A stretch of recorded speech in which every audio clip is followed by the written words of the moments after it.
You're listening to 91 Reasons, a journey into the twisted landscape of pop culture. Keep your hands and arms inside the podcast at all times. And now, the voice, Jeff Tucker.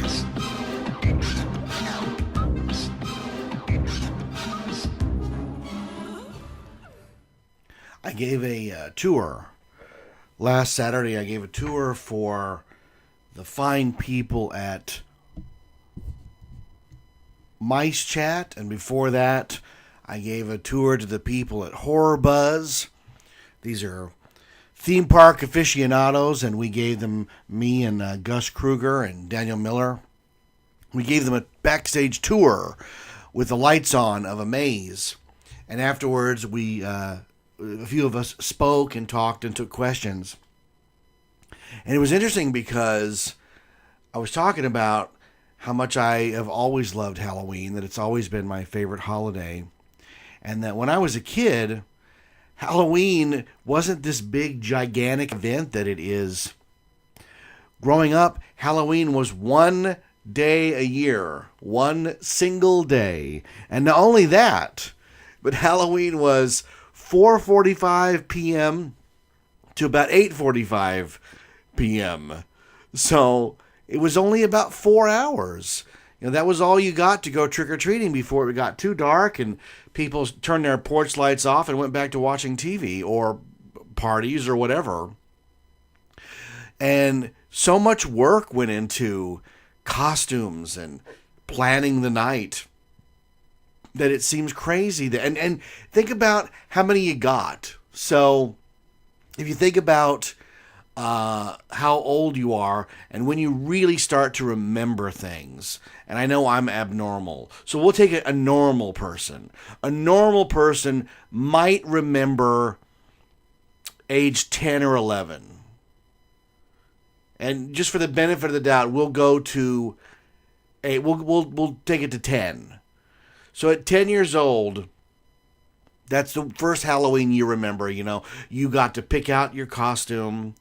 And, you know, for me, it was, we went to Save-Ons and we looked, and I would inevitably end up making my own costume because the Luke Skywalker costume that came from Save-On was a plastic poncho jumpsuit with Luke Skywalker on the front, his picture, and then a mask that kind of looked like Mark Hamill. And I didn't want to dress up as Mark Hamill. I wanted to dress up as Luke Skywalker. So I used to make my own with a cape and a cloak and a lightsaber made out of a paper towel tube so I could hang it on my belt just the way Luke did when, because his lightsaber was rarely lit in the movie. So 10 years old, and then when are you too old to go trick-or-treating? 15? 16? I was short. Still am.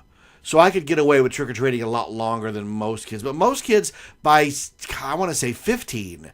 By 15, you're too tall, you've got facial hair, you go from trick-or-treat to trick-or-treat. And that's where the people at the door go, you know, you're a little too old to be trick-or-treating.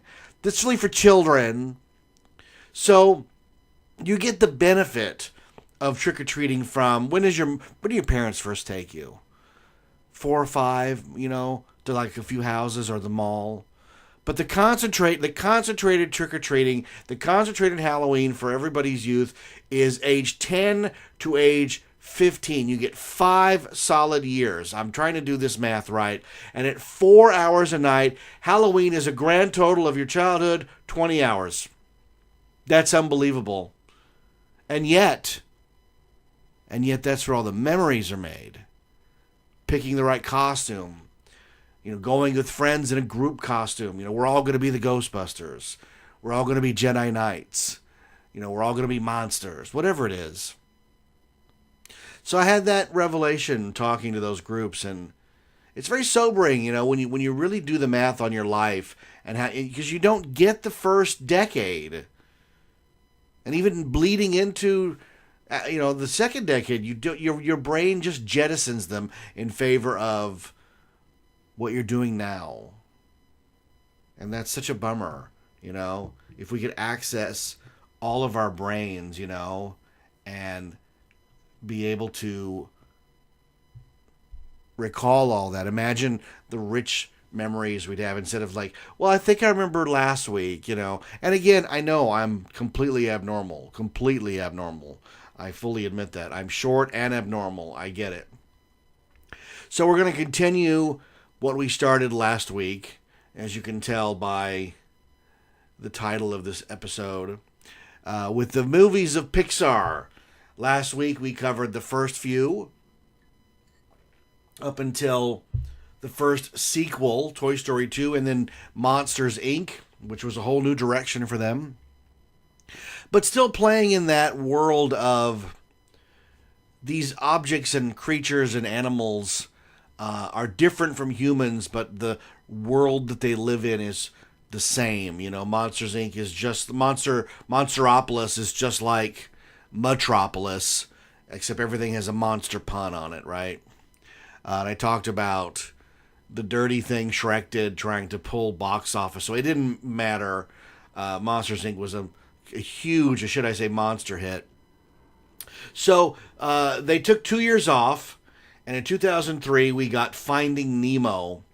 I didn't have high hopes for this film. I remember seeing the trailer and being a little underwhelmed. They're fish. It's going to be all about the dialogue with these characters because they can't do much except swim around.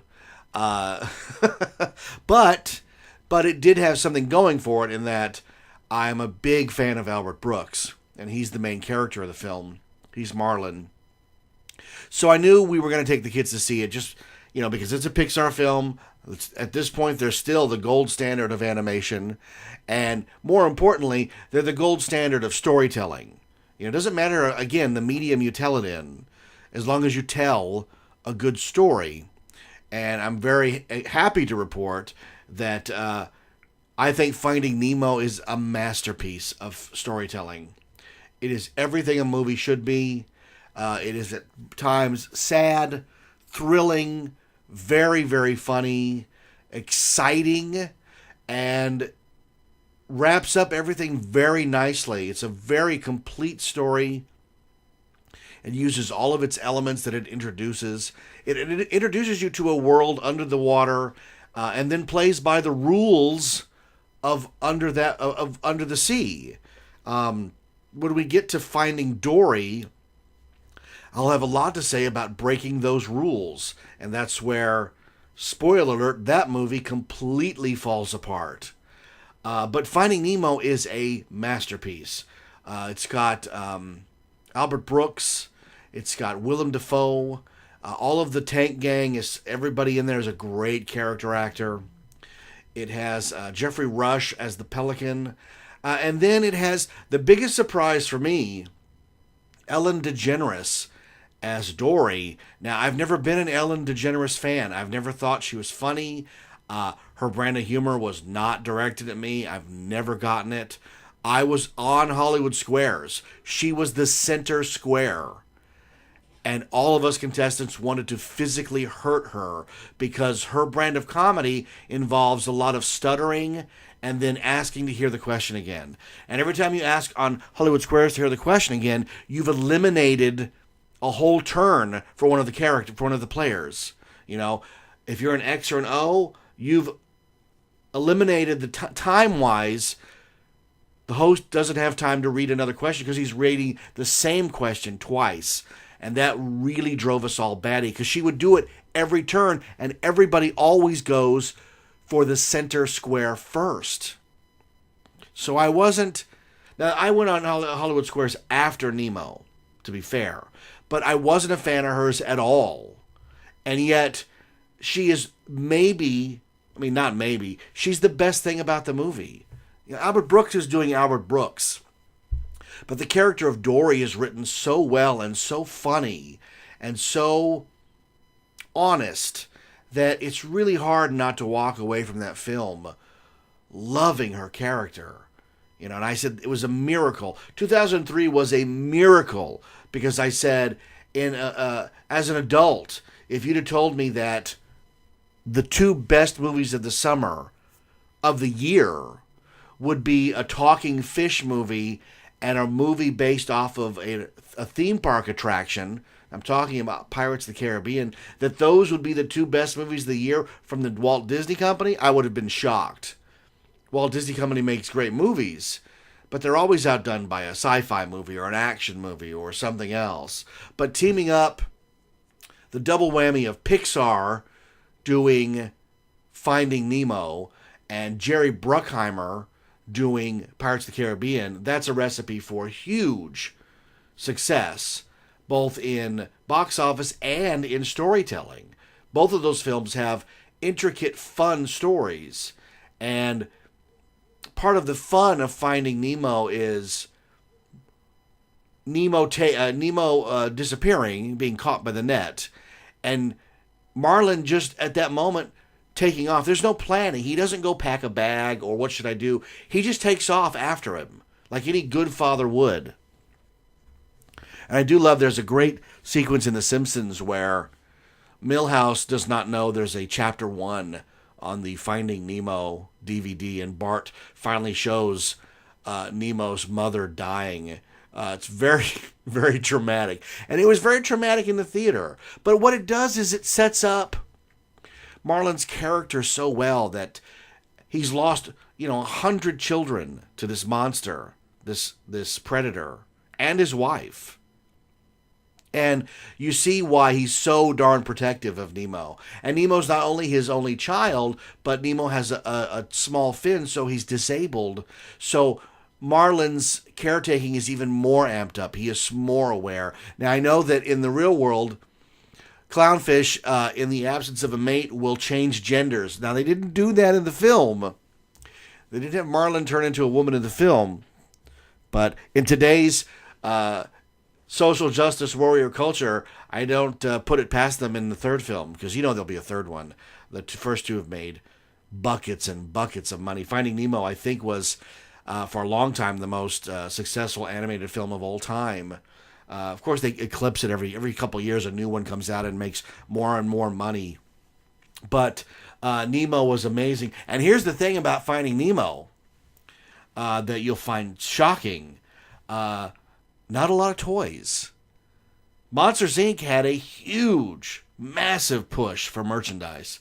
Nemo, not so much. I mean, how do you sell fish toys to kids? They did PVCs and t-shirts and bedding and stuff, but not the onslaught of toys you normally get in an animated film, because the characters just don't lend themselves to that. Now, they did make a series of really well done pieces from the Disney store.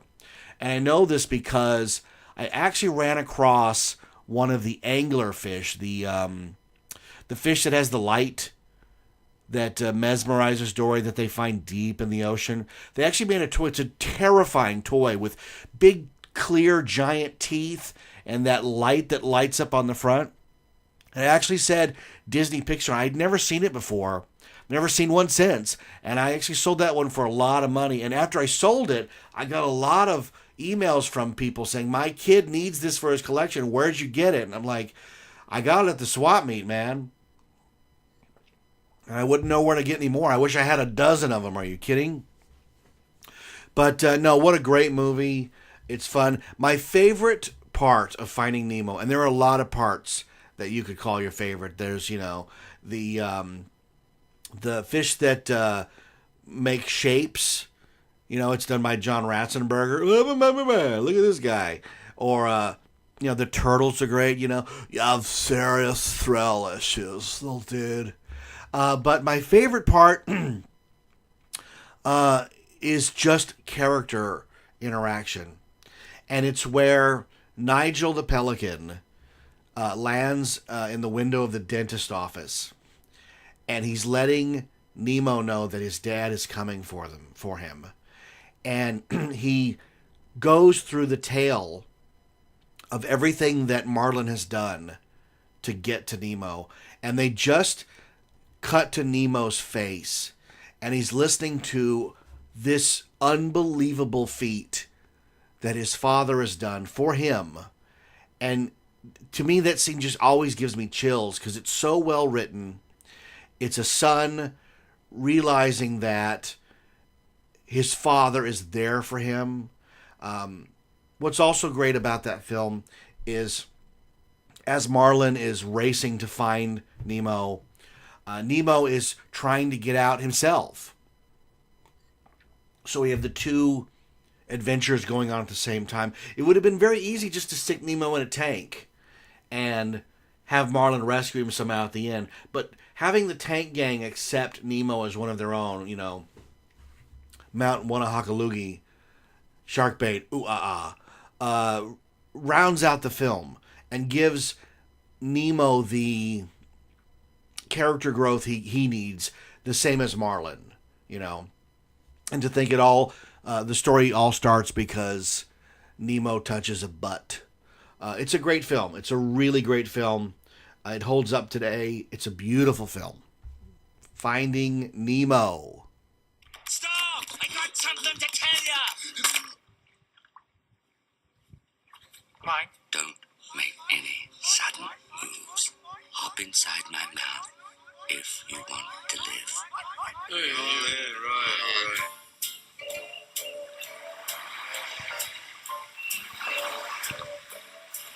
Somewhere beyond the sea, somewhere waiting. Whoa, hold on, wait to cross. 71% of the Earth's surface is covered by water. Let's go, Bob. That's a big place to find one Has fish. anybody seen my son? Your son Chico? No, it's Nemo. We're looking for Nemo. Name's Crush. I gotta find my son Nemo. Grab shell, dude. What? To find Nemo Let's ask for directions. No. What is it with men and asking for directions? will take a miracle. Yeah, I saw him, but I'm not telling you where he went. All right, I'll talk. Getting him back is a whole other story.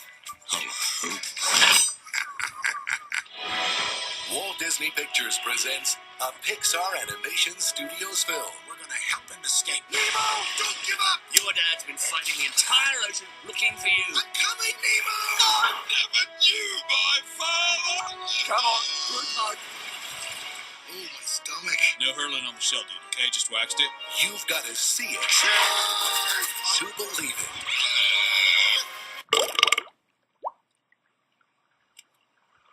Nice.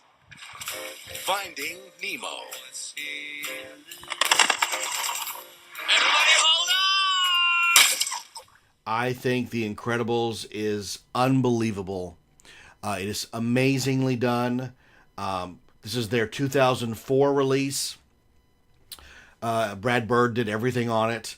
It's the first Pixar movie to star people. They're stylized, heavily stylized, but it doesn't matter. The voice work is astoundingly good. The story is good, even though it does echo the Fantastic Four meets the Watchmen. There's just something about The Incredibles that is so well done. What I used to say to anyone who asked me about it was, the thing that The Incredibles does that astounds you is after about 2 or 3 minutes in, you actually can forget that you're watching an animated movie. The characters come across so darn real that they defy their animated roots. Mr. Incredible, when he goes, what do you mean there's another crime? I just cleaned up in here. And everybody goes, whoa, and the camera moves. Like, it's so unlike any other animated movie in that it treats the characters so darn real. The characters argue. They're a family. They're in hiding, and they're trying to suppress that each one of them has these amazing superpowers. They have left overnight, and they argue about it. And Dash is a young kid who cannot wait to use his powers. Bob Parr is stuck in a job he doesn't want to do, but he does it for his family because this is how you get by in a world that has outlawed superheroes. He tries to help people. The woman who comes in, he's trying to tell her which paper to file to get the benefits that she wants. His car is too small. They set Bob up so well, and they set Mrs. Helen Parr, Elastigirl, up so well too. I've always been a big Holly Hunter fan. This is one of her greatest creations, and it's not her other than her voice, but it comes across so real. This is a movie about, on the surface, it's about superheroes. It's about hero worship, and it's about how does a world deal with people who are physically stronger than them, and how they suppress it because they're terrified of it instead of embracing it. But deeper than that, it's about a guy having a midlife crisis. Bob Parr is having a midlife crisis. It's never said in the film, but he's got to be impotent. He's completely overweight. He doesn't fit in his super suit anymore. And he spends his time looking at magazine covers of when he used to be relevant, both as a superhero, as a man, husband, and father. And when the secret organization comes a-calling to hire him to test out this island's defense mechanisms as a superhero, he finds within him that he was great all along, that he didn't need anything else to be great. And if that doesn't resonate with the men who watch this movie, then you're brain dead, because it's so stellar to watch Bob go from, he's not in a cubicle, but he's in a tiny office, to drinking a mimosa and letting his masculinity run free, which he's not allowed to. His masculinity, i.e. his superpowers, are suppressed. It's a society that's trying to push him down. And he illegally finds a way to break free. When him and Frozone go out on that middle of the night, journey, they're just getting a hit. You know what I mean? They go around and they get a little hit of how it used to be. They get a contact high doing good, because not only are they not allowed to do good as superheroes, but they're not allowed to do good as humans. Bob is told to ruin people's lives financially because of the insurance. Frozone it's implied, and you see it later in the film, Frozone is completely henpecked by his wife, who should be exalting him for the amazing superhero that he is, and instead she's jealous that he's going out and doing things. So these are two men that have been suppressed. And the same thing happens to Elastigirl. She is suppressed too by a society that doesn't want a strong female. And yet Elastigirl has some of the most strong moments of the movie. When when Syndrome reveals himself to Mr. Incredible and is then captured, there's that moment where you think you're dealing with a run-of-the-mill movie villain. He's going to tell you what he's going to do. When everybody's super, then nobody's super. It's a crazy plan. He'll never succeed. And then when Helen shows up with her kids in a plane, Syndrome just orders it destroyed. There's no find out who it is. No, blow it out of the sky. And it's up to Helen to save the kids. And that's a fantastic sequence. When they're falling out of the sky and they realize, S just got real, that this is not a game. Being a superhero is not a game. You can die in this world. They show many superheroes dying in this. Bob comes across a cave full of superhero remnants. So it's very deadly serious. The guards on the island are shooting at Dash with real bullets. They're shooting at Violet with real bullets. And when Syndrome orders that missile to fire and the plane blows up, Bob, Mr. Incredible, is convinced his wife and kids just died. That's why this movie's so good, because it doesn't sugarcoat what it's like to be a superhero. It shows you how tight this family is and how much they care for each other. And when Bob, I keep on Bob, when Mr. Incredible tries to kill, I think her name is Sapphire, the Syndrome's assistant, played by, I think, Marita Conchita Alonso, who passed away. But he's going to kill her because he has nothing to live for anyways. His wife and kids are dead. And she's like, no. They're alive on the island. And that's such a fantastic moment. I want to play this moment just because I really love it. So check this out. There isn't much time. No, there isn't. In fact, there's no time at all. Please. Why are you here? How can you possibly bring me lower? What more can you take away from me? Family survived the crash. They're here on the island. They're alive?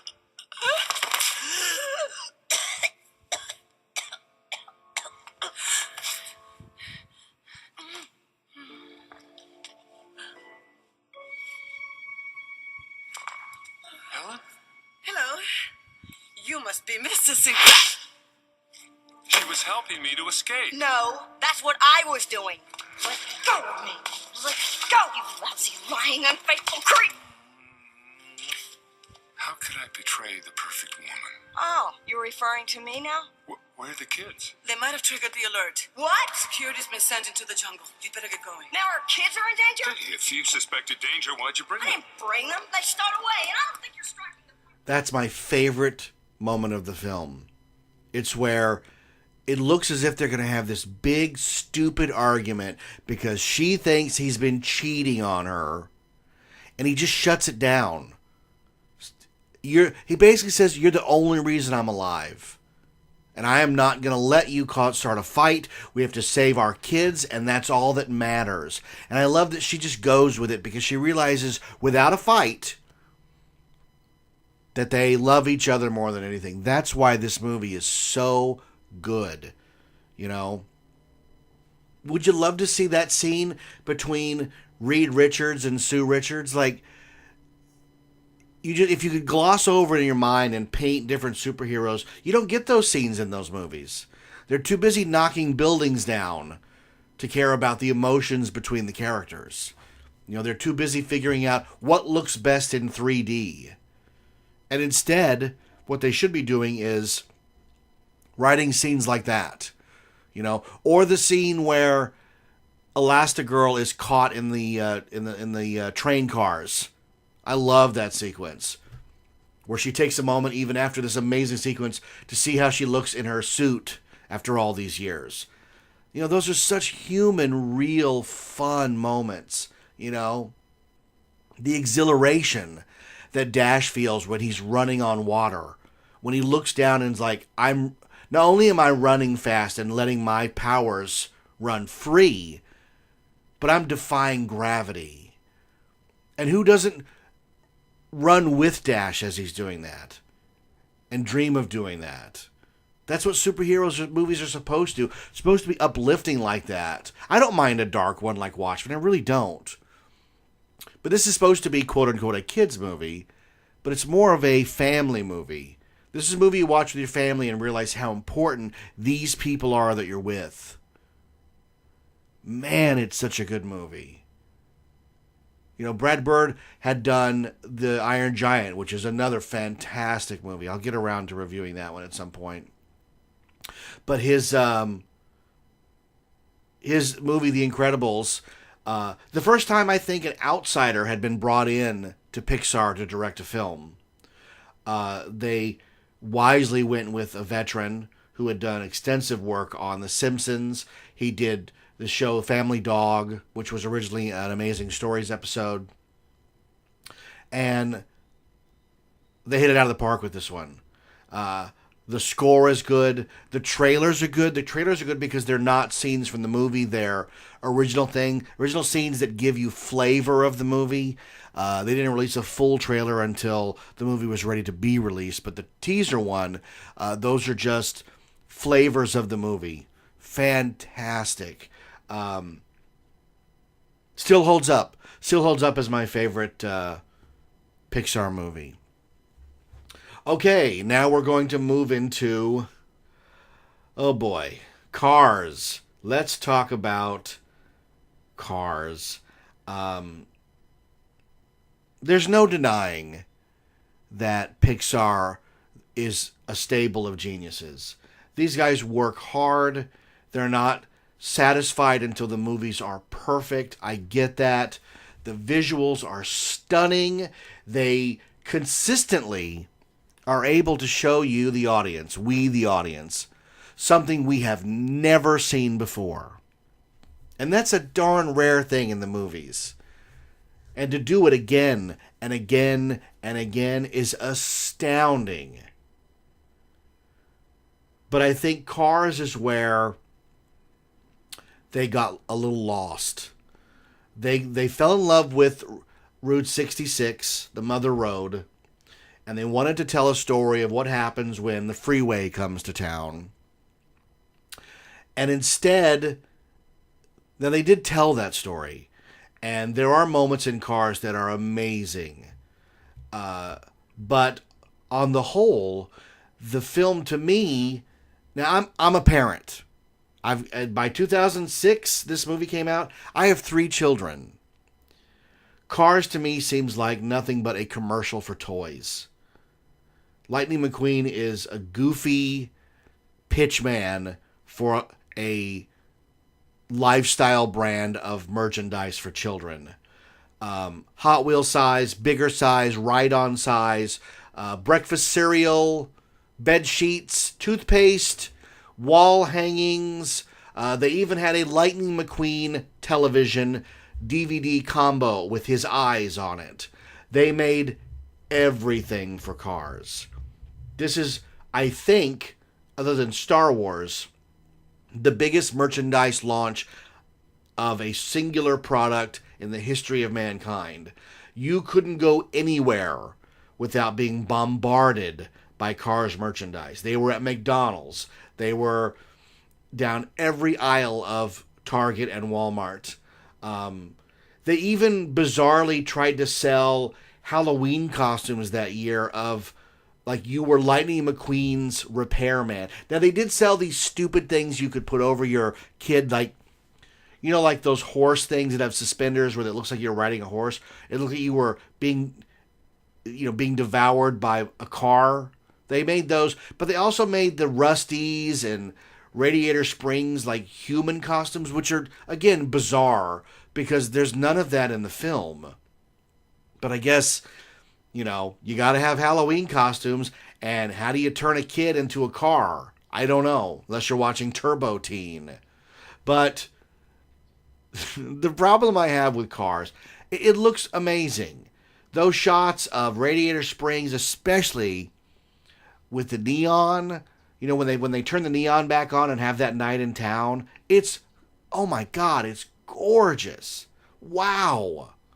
The James Taylor music moment is that little town, amazing. And I'm saying that amazing stuff up front because when I start trashing it, it's to take the sting out of it. If you like this movie, God bless you. Having lived through a child who wanted every single piece of merchandise, I've had enough of Lightning McQueen, ka-chow, to last me a lifetime. The only thing I liked about Cars was Michael Keaton as Chick Hicks, right? But the main problem with Cars is they ripped off the story. And they didn't just rip it off like it's kind of similar. It's exactly beat for beat Doc Hollywood. If you've ever seen... Now, I've seen Doc Hollywood. It stars Michael J. Fox, so of course I've seen it. Doc Hollywood's the movie that he found out he had Parkinson's on. Doc Hollywood is about a hotshot doctor who's going to become a professional by going to Los Angeles and becoming a plastic surgeon. But before he gets there, he drives his sports car down Route 66. He takes a detour to a small town where he inadvertently destroys part of a fence in the town. And so the local judge sentences him to community service to pay for it. And there's even a love interest, and I swear even a country bumpkin who wants to be his best friend, played by Woody Harrelson. So every single beat of this movie is there. Instead of A Night on the Town, they have the Squash Festival. Instead of Mater, it's Woody Harrelson. He even leaves the small town, goes to the big town to become a plastic surgeon, and realizes it's not for him, and comes back. I mean, it is beat for beat the same exact movie. And I can't figure out why, during the process of making Cars, nobody sat down and said, hey, it looks amazing. We've got all these great vocal actors. Paul Newman, right? Amazing. But I want you to watch Doc Hollywood, because I think there may be a problem. Or maybe they just figured, who cares? Or, now I'm diving deep into the darkness here. Doc Hollywood is put out by Hollywood Pictures, a subsidiary of the Walt Disney Company. So maybe it doesn't matter, because no one's going to get in trouble anyways. And I get it if you want to crib here and there. My books are homages all the way through. I crib from everybody. That's part of the fun. But Doc Hollywood, they didn't crib from. They just lifted the entire plot. Beat for beat. I experienced a lot through Cars with my kids. We went down to the El Capitan. We saw the full-size Lightning McQueen they built for the film. We watched all the making of. Austin collected so many of these toys. The rare Mater with his hood on. The Sarge that was made of lead paint that if you put it in your mouth would make you see stars and rainbows. Having to buy the Cars again because they kept putting out... they turned Lightning McQueen into the Batman of the line, in that I think there must be 50 different variations of him. They even had one that was like Lightning McQueen with bits of cactus on him, Lightning McQueen with muddy tires, Lightning McQueen shiny, Lightning McQueen wrecked, Lightning McQueen blah blah blah blah blah blah blah, Lightning McQueen, right? The rare the Model T guy, the rare Floyd, which was played by the amazing George Carlin. The voice acting in this was fantastic. And I've been to Cars Land at California Adventure. I've been on the ride. And when you go to Cars Land, which is Radiator Springs, it's astounding.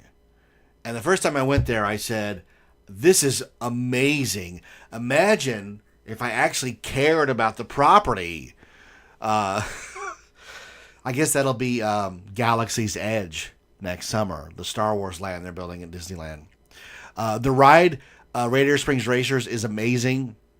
If I was a kid and I liked this franchise, that ride would be a religious experience, because you are in Radiator Springs. The cars are there. They're life-size. They talk. They blink. It is amazing what they've done with this property. It's unbelievable what they did with the Cars property. Maybe if the story hadn't been so darn derivative of Doc Hollywood, I would give it higher points. But to me, Cars is the first time Pixar slipped. Now, box office doesn't say that. I'm talking about my point of view as a storyteller, as a parent. This was a movie that slipped. It wasn't for me. We saw it a couple times in the theater because of Austin. He was very into it. He was very into NASCAR for a short time. But if I never saw it again, I'd be fine. And I've not, spoiler alert, I've not seen 2 or 3. I just don't care. And when we get to that, they'll be quick. I don't care about these movies. because they just don't care about the franchise. You know, it has its moments. Like I said, it has some beautiful shots. I like the moment where Lightning McQueen is like, "Is that a little tattoo on your bumper?" And she's got like a tramp stamp. I mean, that's pretty funny for the adults. That's great. Paul Newman's great in it. I'm not so much a fan of Larry the Cable Guy, the Get Her Done guy. You know, I do like the line where they start talking about the piston cup, and he goes, "He did what in his cup?" I mean, that's funny. I there's some moments, but you know, even a broken clock is right twice a day, and even a terrible movie can have its moments. Phantom Menace has the pod race scene, but it doesn't make it a good movie. And Cars, again, I'll be the first to say, I get it wasn't made for me. It's made for little kids. I drive around all day. Driving a car is not exciting to me. Driving freeways is not fun. I could care less. But when you're a kid and you have Hot Wheels, and Pixar figured a way to reinvent Hot Wheels by putting a face on it, changing toys forever. Now we have Han Solo as a Hot Wheel, Chewbacca as a Hot Wheel. They even made Buzz and Woody as cars in the Cars universe. I mean, talk about craziness. Cars, man. Okay, we're going to finish up with this episode. This is a movie I thought, the next one in their release schedule, Ratatouille. And I remember seeing the trailer and thinking, this is going to be Pixar's first bomb. They've made a movie about rats that want to be French chefs. And it looks like a horrible, horrible mistake. They fired the original director. They brought Brad Bird in to fix it any way he could. And I took my kids to see Ratatouille at the AMC Fullerton on the classic side. And when we got there, there was no air conditioning. It was about 85 degrees in the theater. And we sat there for a while. And when the movie started, I said, if you guys want to go, you let me know, because it's too hot in here. And I tell you what, Ratatouille was so good that we endured an 85-degree movie theater to watch it. They gave us tickets to come back, so we did see it again in an air-conditioned theater. But Ratatouille is so good that it defied heat. I mean, that's amazing, right? I don't know what it looked like originally, but what Brad Bird was able to do with the pieces that he had, I wouldn't say Ratatouille is a masterpiece. It does have its weirdness. You have to buy the rat pulling the guy's hair, Remy pulling his hair to make his arms move, which makes no sense. But if you can buy off on that, then you can buy off on the rest of the story, that a rat wants to be a cook. A dirty, filthy, disease-laden rat. My wife loves rats, but what are you going to do? These are different. These are street rats. Not Aladdin, but street rats. And if you can get past the hair-pulling thing, you can buy into the movie.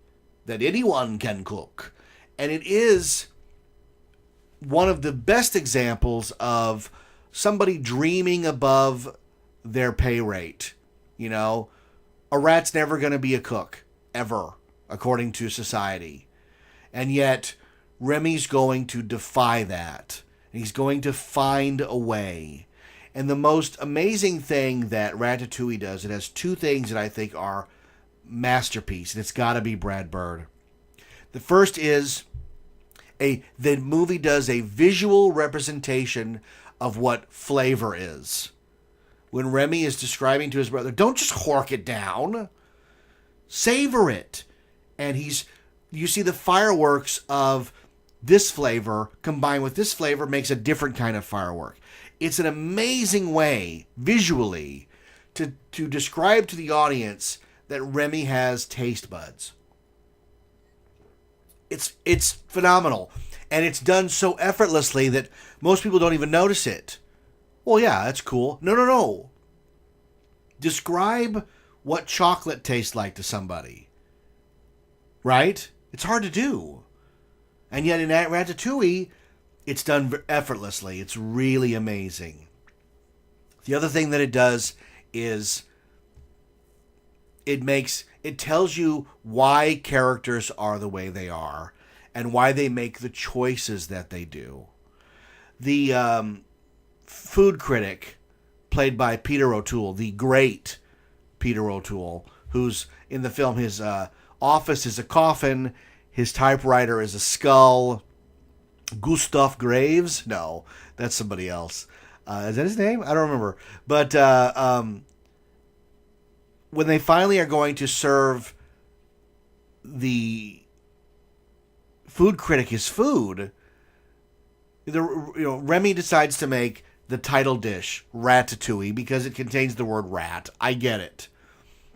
But how are we going to let the audience know that the food critic approves of this dish? He can't just go, oh, it's delicious. Good job. That's anticlimactic. And instead, we go into his brain. We see him as a beat-down child, bullied, menaced by people. And the only thing that brought him comfort was coming home and his mother making him ratatouille. I mean, that is brilliant. And then when he's suddenly full of life and color because somebody has finally broken through his shell of what's made him such a horrible person, and the love that we have for our mother and the comfort that we have of, her embrace and doing it through food, because the movie's theme is food. That's masterful storytelling. That's what every writer, if you get moments like that in your script, you've done it. You only need one or two. And they go by so quick that the audience goes, oh, he likes it because his mom made it. He likes it because it's the only thing that's ever brought him joy. It's more than just he likes it. Anybody likes it. It's what it means symbolically. And that's so good. That's storytelling. I know that in Disneyland Paris, they had a restaurant where you could meet Remy. They would bring him around on a rolling cart. He couldn't speak because rats don't speak, but he could squeak at you. And you can see videos of it on YouTube. It's pretty amazing.